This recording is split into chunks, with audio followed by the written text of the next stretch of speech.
Yo creo que tus periquitos están revolviendo a los míos. Mm.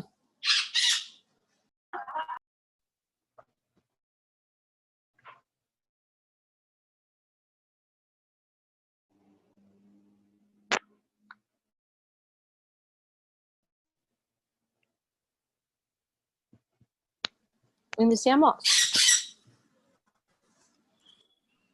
Bueno, buenos días, compañeros. Buenos días, licenciada. A nosotros nos tocó el tema de procedimientos para mantener la función respiratoria. La siguiente, Carol, por favor. Ah,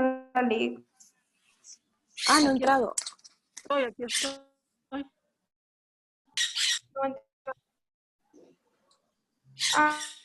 Ok. Sí, la siguiente, por favor. Bueno, cuando hablamos de función respiratoria, hablamos de lo que es el sistema respiratorio en sí. Y este está comprendido. El sistema o aparato respiratorio está compuesto por un conjunto de órganos que participan en la respiración y en este proceso intervienen los siguientes: la nariz, la garganta, la laringe, la tráquea, los bronquios, los pulmones. La respiración es una acción involuntaria vital para todo ser vivo que proporciona oxígeno necesario para su correcto, ¿entienden? Todos los órganos son una conectividad que la respiración abarca un gran enfoque en esto. La siguiente, Caro, por favor. Bueno, hablamos que la respiración consiste en llenar de oxígeno el área del aire, que este oxígeno va directo a través de la sangre y es eliminado dióxido de carbono, o sea que consumimos oxígeno y eliminamos dióxido de carbono, que el dióxido de carbono es producido por el aire entra por la nariz, por la boca y es conducido a través de las vías respiratorias hasta los alveolos. Justo ahí es donde tiene lugar el intercambio de gases. El oxígeno pasa por la sangre y es transportado por todas las células. A la vez, el dióxido de carbono produce en las células, es transportado hasta los pulmones para su eliminación. En la mayoría de las enfermedades respiratorias son los pulmones los órganos más afectados y perjudicados. Existen ciertos factores que influyen en este tipo de desarrollos de afecciones: la contaminación ambiental, las enfermedades infecciosas, condiciones hereditarias y también, ahí no sale, pero el tabaquismo, a veces, o algunos tipos de empleos que toman algunas personas, como en maquilas, lugares así, donde hay muchos químicos, también intervienen a desarrollar enfermedades en los pulmones. No obstante, para gozar una buena salud respiratoria, los expertos aconsejan incluir una serie de hábitos o una rutina que nosotros mismos las podemos ya hacer en nuestra casa para mantener una mejor función respiratoria en nosotros. La siguiente, Carol, por favor. Bueno, los principales procedimientos para mantener la función respiratoria son inhalación, oxigenoterapia, tratamiento con aerosoles y drenaje postural. Bueno, yo les voy a hablar sobre la inhalación. La inhalación o inspiración es el proceso por el cual entra aire desde el exterior hacia el interior de los pulmones. La comunicación de los pulmones con el exterior se realiza por medio de la tráquea. El aire es inhalado a través de las cavidades nasales y bucal, la nariz y la boca. Se desplaza a través de la faringe, la laringe y la tráquea para llegar a los pulmones. Durante la inhalación normal, el diafragma y los músculos intercostales externos se contraen y se eleva la caja torácica. A medida que el volumen en los pulmones aumenta, la presión del aire disminuye e ingresa el aire. Como el volumen de los pulmones asciende, la presión del aire que se encuentra en estos disminuye, producto de la diferencia de presiones, ahora mayor en el exterior. El aire penetra rápidamente por las vías respiratorias hasta el interior de los pulmones. Hasta entrada del aire es la inspiración. El efecto contrario es conocido como expiración o exhalación. Los ejercicios de respiración son una herramienta muy útil, tanto para la reducción de estrés, control de ansiedad, dejar de pasar la ira y aclarar las ideas, conciliar el sueño, mejorar la concentración, etc. Las prácticas regulares de extremadamente beneficiosas. Está la respiración abdominal o también respiración diafragmática. Se trata de utilizar el músculo diafragmático para controlar el aire. El ejercicio consta de colocar una mano en tu pecho y otra en la barriga. Inhalación profundamente por la nariz, asegurándote que el diafragma baje, hinchando la barriga. Procura que sea la barriga la que se mueva, no el pecho. El objetivo es realizar de 6 a 10 respiraciones lentas por minuto. Este ejercicio es más para cuando uno tiene estrés, ansiedad o enojo. Ya ahí está la imagen.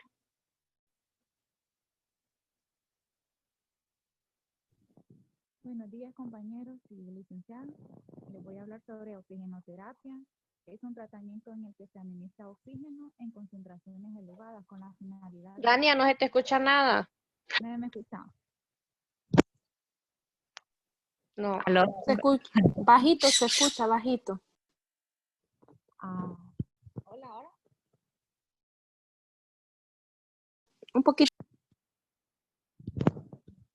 La oxigenoterapia es un tratamiento en el que se administra oxígeno en concentraciones elevadas con la finalidad de prevenir o tratar la deficiencia de oxígeno, que es la hipoxia en la sangre, las células y los tejidos del organismo.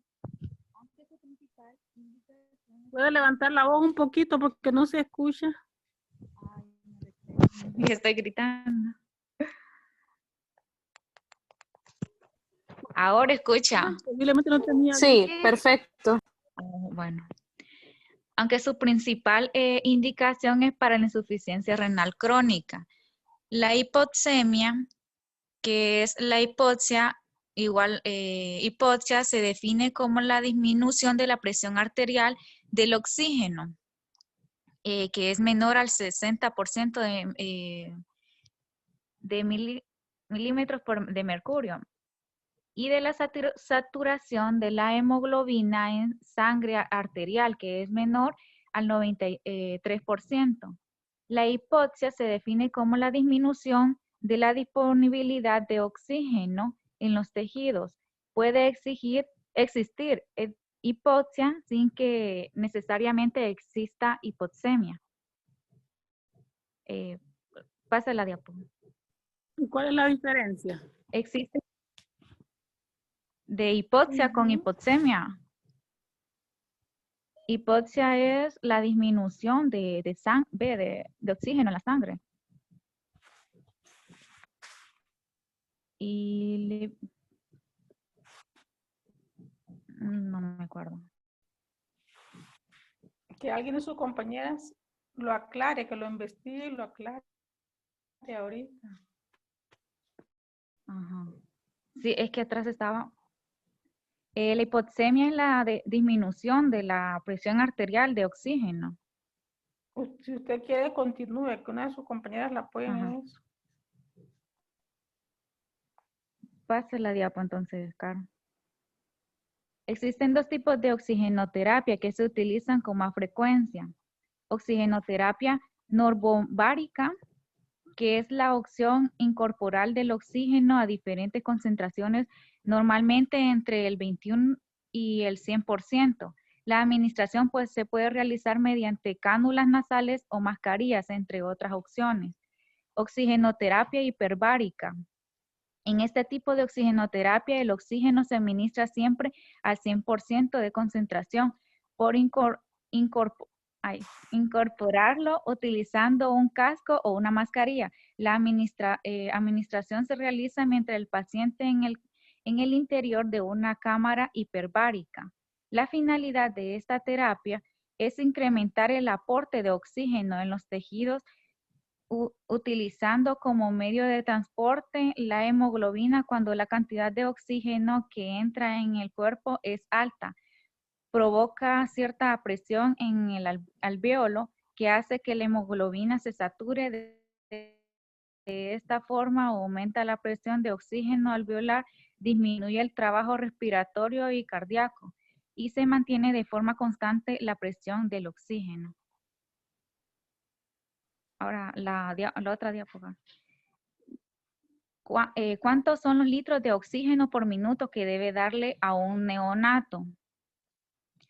Siendo de 1 a 2 minutos en neonatos, de 0.25 a 2.5 litros entre minutos para niños, tipo de flujo alto y bajo. Y los elementos que nos proporcionan información sobre la presión que debe tener el oxígeno son el oxigenoterapia y la gasometría. Las condiciones que debe de estar el oxígeno que se le aplica al paciente debe de tratar la hipoxemia, deshidratación severa, evitar hipoxia tisular y disminuir el trabajo del miocardio. Ahora la diapo. Ahora le toca. Ok, voy a hablar sobre el procedimiento. ¿Qué dice? Comprobar la identidad del paciente. Según el procedimiento se aplica en el servicio de llegada de salud. Informar al paciente o el cuidador principal del procedimiento que se vaya a realizar.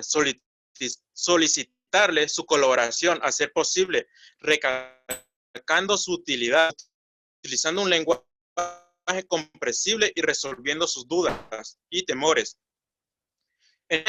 Pediátrico, explicarle el procedimiento a los padres, solicitar su forma verbal, siempre que sea posible, identificar los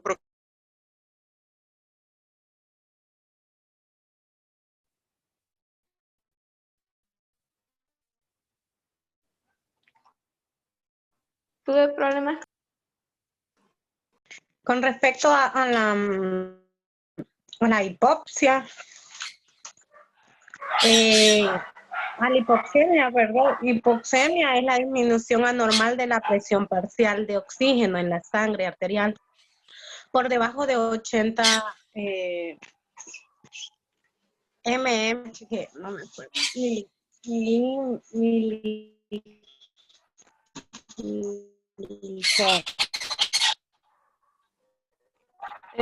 hipoxia es el estado de deficiencia de oxígeno en la sangre de las células y tejidos del organismo. ¿Qué significa las siglas que mencionó ahorita? ¿Cómo que no se va a acordar? ¿Qué significa?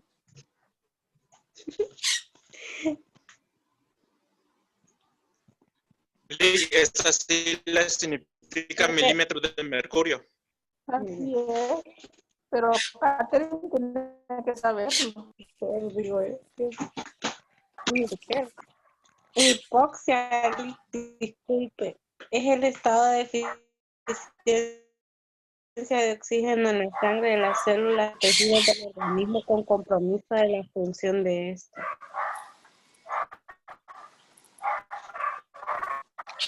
Sí. Ok, pasar a la siguiente diapositiva, Carol, por favor.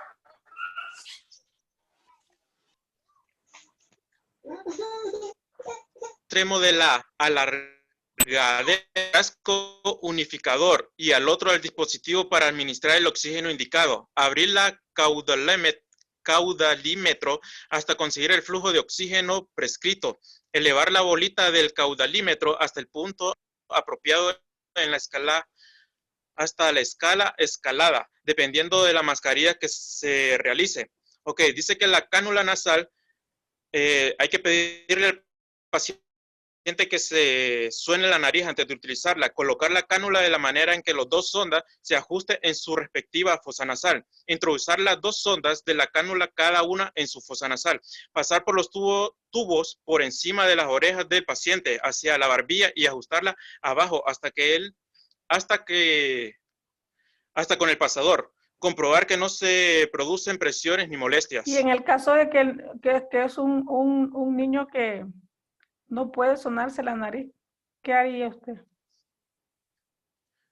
Ya vamos a llegar a eso, licenciada, es que más adelante sale.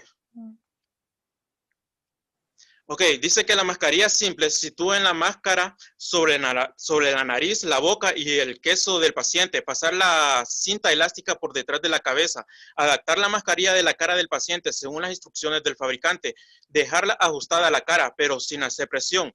La mascarilla tipo Venturi, colocarla igual en el lado anterior, seleccionar en el dispositivo de regulación de las concentraciones de oxígeno y la que se desea administrar. En este mismo dispositivo aparece indicado el flujo de oxígeno que se tiene que seleccionar en el caudilímetro para conseguir en el fío de oxígeno deseado, administrar a través de la branquiotomía, colocar en el dispositivo de administración de oxígeno para la tranqueotomía y evitar la tracción en la tranqueotomía. Bueno, la máscara debe limpiarse cada 4 horas con agua porque las secreciones acumuladas pueden producir infecciones en el estómago.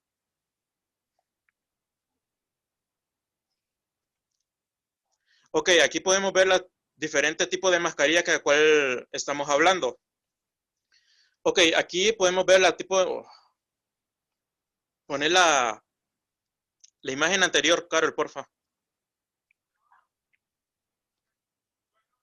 Ok, aquí podemos ver los 3 tipos de mascarilla que les acaba de mencionar. La mascarilla que cubre la nariz y la boca y la mascarilla que simplemente cubre la nariz. Hay otro tipo que es la cánula, que simplemente es la que se introduce por la nariz hasta llegar hasta los pulmones. Pasar a la siguiente.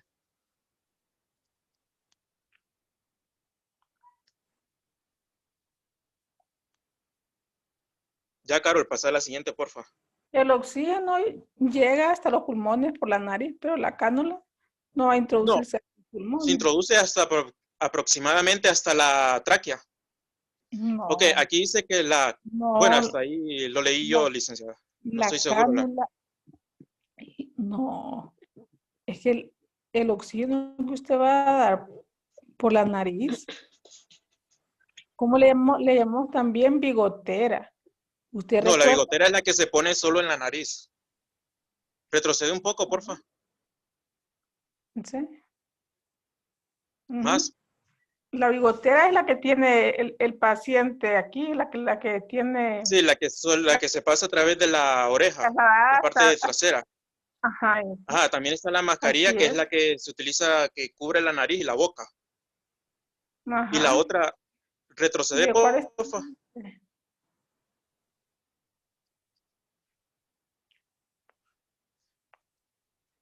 La que le digo es la mascarilla tipo Venturi. Ok, ya pasa, porfa.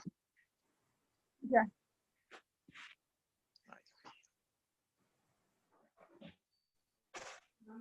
Ok, dice que la carpa de oxígeno en pediatría, colocar la carpa cubriendo la cabeza del niño y evitando decúbito en la cara y en los hombros del paciente, colocar el extremo del tubo de oxígeno dentro de la carpa y fijarlo o esta con emparadrapo, con el fin de evitar que el flujo vaya directamente a los ojos del niño. Abrir ligeramente las ventanas de la carpa para evitar la acumulación de carbono, vigilar la aparición de humedad en la ropa del niño y cambiarla cuando sea preciso. Las contraindicaciones son que no existen contraindicaciones absolutas, pero en algunas situaciones en donde se requiere concentraciones elevadas de oxígeno, como en recién nacidos o prematuros, la enfermedad obstructiva pulmonar puede producir una obstrucción pulmonar crónica a edad avanzada.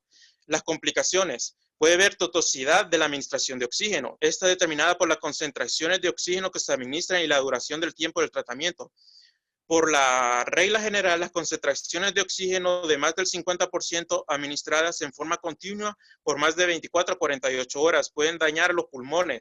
Se recomienda no utilizar elevadas concentraciones de oxígeno por periodos prolongados, solo que sea absolutamente necesario para el paciente.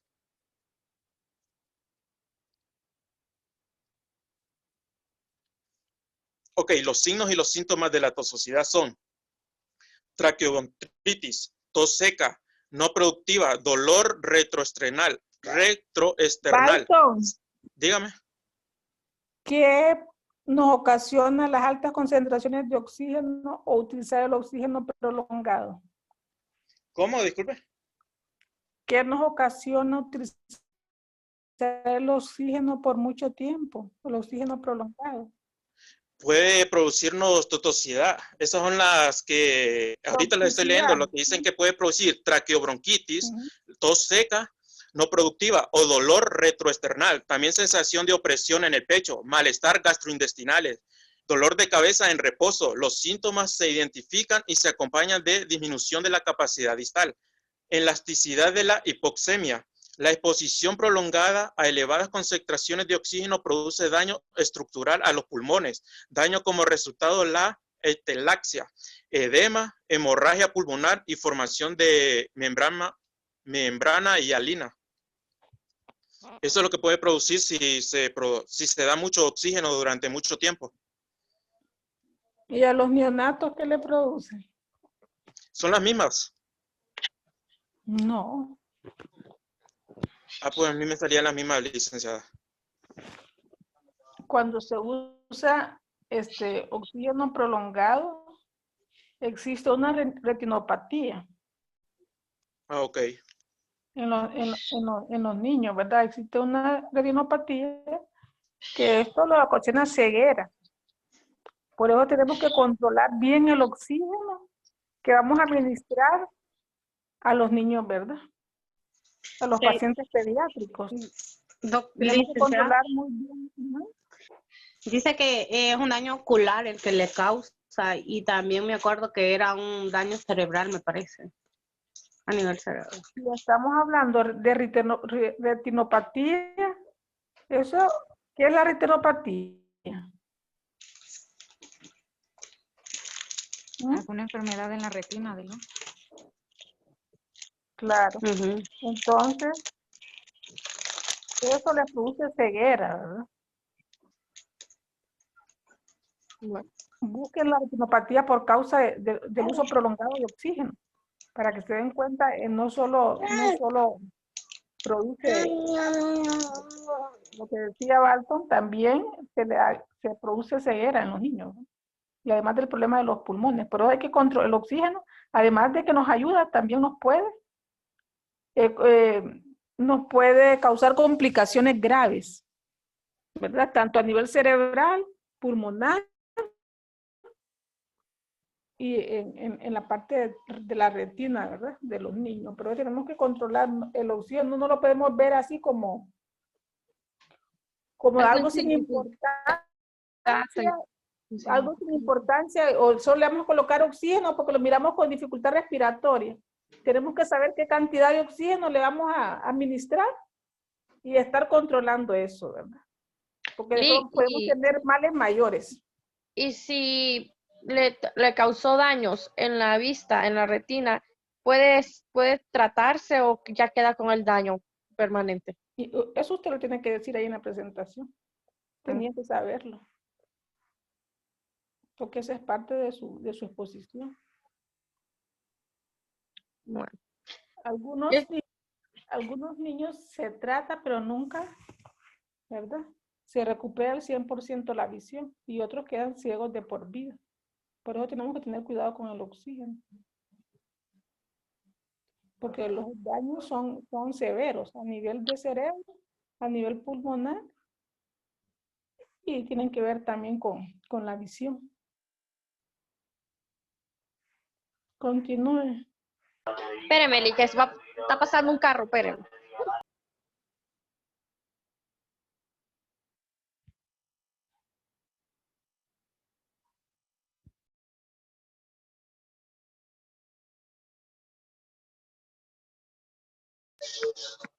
Bueno, el tratamiento con aerosoles es un método de tratamiento basado en la administración de sustancias en forma de aerosol por vía inhalatoria que ofrecen la posibilidad de utilizar fármacos en dosis muy pequeñas y hacerlo llegar casi exclusivamente al lugar donde van a desarrollar su acción.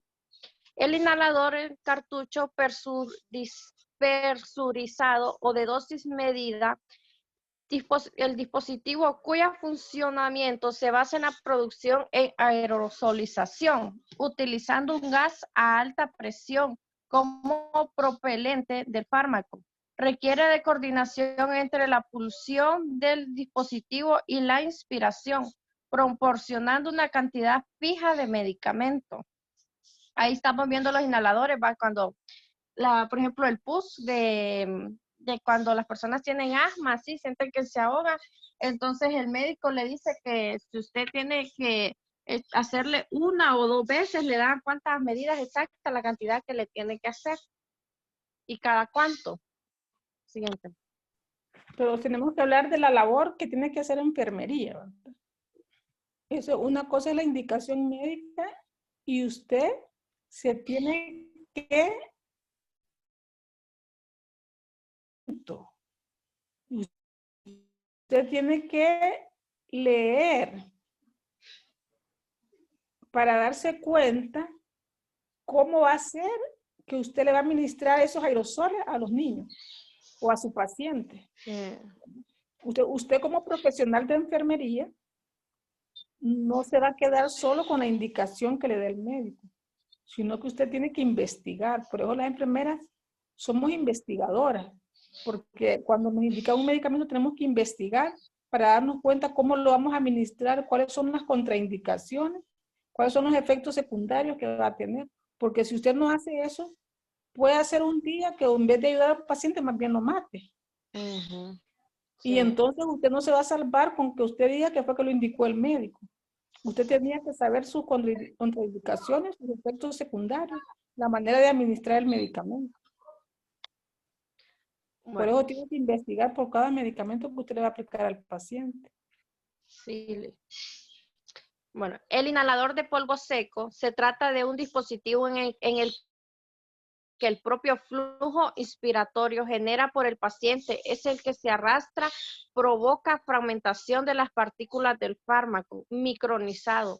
Existen diferentes sistemas de administración, monodosis y multidosis. Tienen contador de las dosis administradas o de las que quedan en el dispositivo.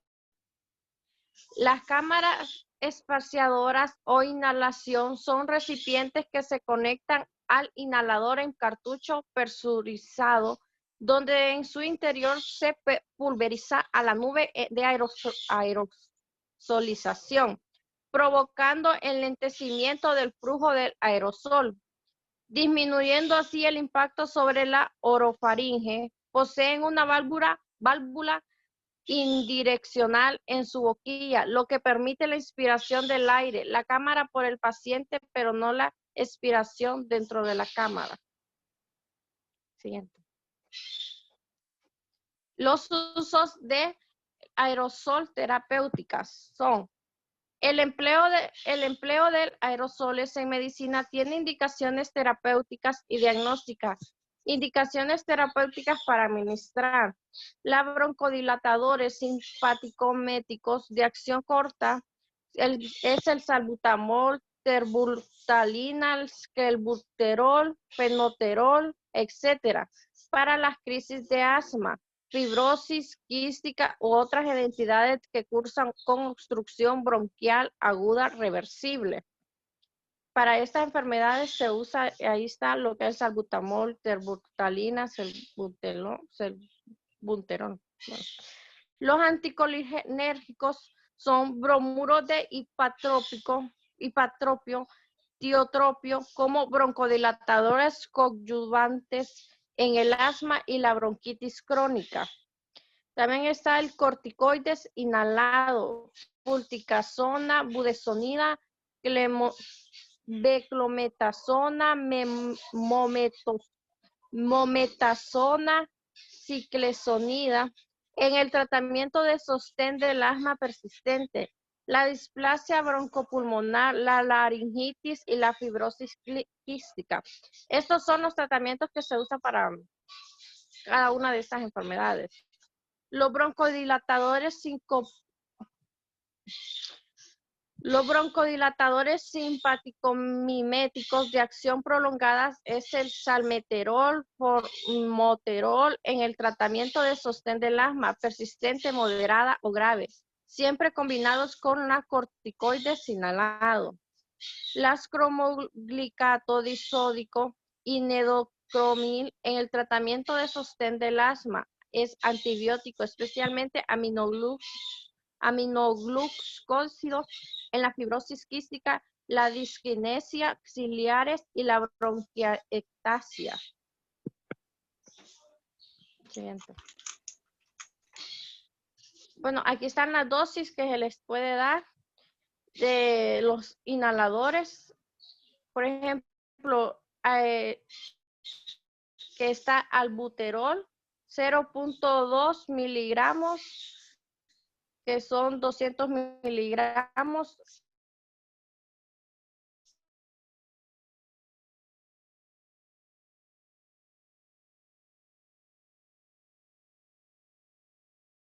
Miligramos.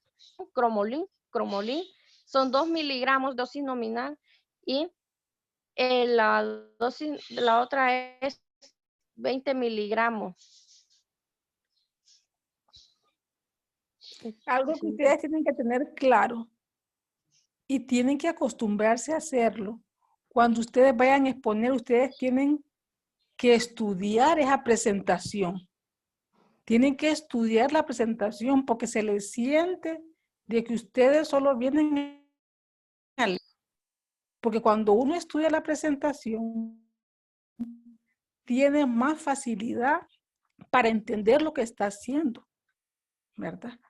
Y entonces no hagan las cosas, hay que acostumbrarse a hacer las cosas con calidad.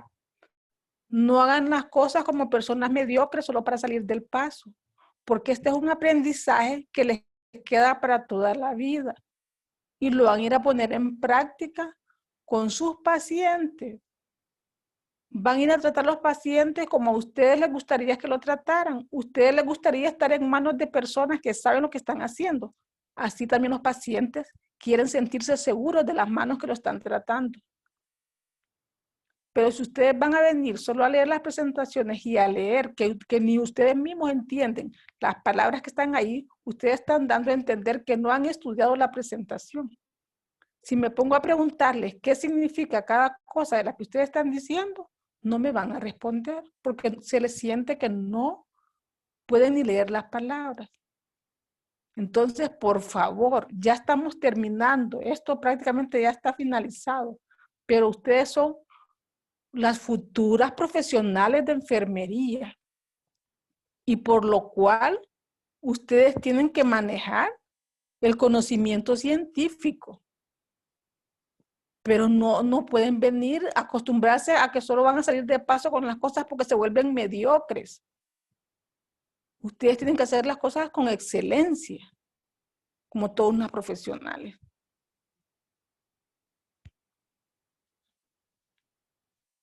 Continúe. Es con vida la que vamos a tratar. Ustedes pónganse en el plan de que son ustedes, sus hijos o sus familiares los que están en esa cama. Y que las personas que las van a atender son personas que están inseguras de lo que están haciendo. ¿Cómo se sentirían ustedes? Por eso es que uno tiene que estudiar lo que va a hacer. No pueden venir a hacer las cosas para salir del paso. Es un conocimiento que les queda y que lo van a poner en práctica todos los días. Continúe. Buenas, y yo les voy a exponer sobre el drenaje postural. Esta técnica tiene la función de conseguir que las secreciones drenen por la acción de la gravedad hacia los bronquios mayores y tráquea hasta conseguir ser expulsadas por la tos. Facilita el drenaje gravitacional con la adopción de diversas posturas que verticalizan las vías aéreas de cada segmento o lóbulo pulmonar.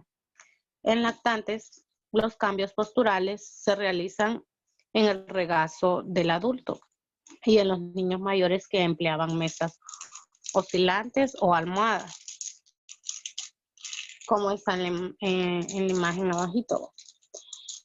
Actualmente se utilizan en ambos la posición de cúbito lateral y en sedestación, dado que la postura en Trendelenburg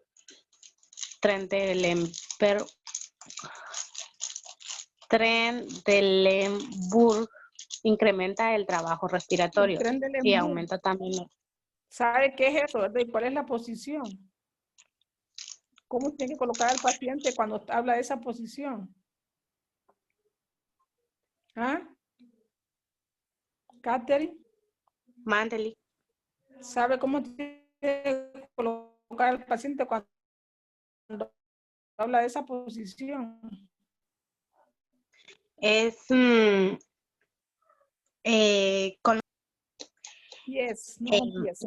ya más adelante le voy a decir cuál es la imagen que en realidad va ahí. Usted tiene que Con los pies hacia arriba, esperar, no tiene que esperar que De cúbito, creo que es. De cúbito. no tiene que esperar cuando llegue la diapositiva, es algo que usted ya tiene que saber. Ujú. Lo siento. Los ejercicios de expansión torácica se llevan a cabo con la realización de inspiraciones máximas sostenidas mediante la apnea breve al final de aquellas seguidas de una expiración lenta pasiva. En los niños más pequeños se recurre a la risa y el llanto. Y en los pacientes ventilados se ¿Mediante qué, emplea... Catherine, decide usted ahí? ¿Mande? ¿Mediante qué decide usted ahí? Mediante, dije yo. No, cuando empezó a hablar de los ejercicios de expansión. Torácica se llevan a cabo con la realización de inspiraciones máximas sostenidas mediante una apnea breve. ¿Una qué? Apnea breve. ¿Qué es eso? El apnea breve es la dificultad. Es como, se dice que hay 3 tipos, ¿verdad? Que es una obstructiva, pero recuerdo que decía que era un esfuerzo respiratorio por la ausencia de la respiración, algo así. Apnea, se dice apnea, apnea. Apnea se dice, y la apnea es cuando el paciente deja de respirar, ¿verdad? Uno observa la apnea, porque el paciente deja de respirar.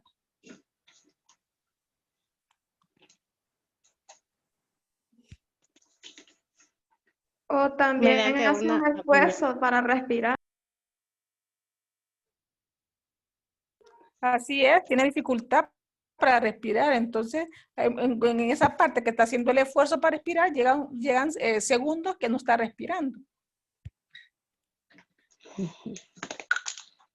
Sí, eso se ve bastante cuando las personas están sumergidas, y que estaba viendo aparte de verdad del hospital y cuestiones así, que la persona cuando se empieza a ahogar, estaba viendo yo que sí, que era agua a los pulmones. Porque eso es una asfixia por ahogamiento, pues. Dámelo. Sí, es que al parecer cuando entra una gotita de agua a lo que es la tráquea se cierra de un solo, entonces la persona empieza con esa de buscar oxígeno y se empieza a desesperar, entonces empieza como un enfoque así, un episodio de apnea. Porque no está entrando suficiente oxígeno. Esas son las cosas cuando uno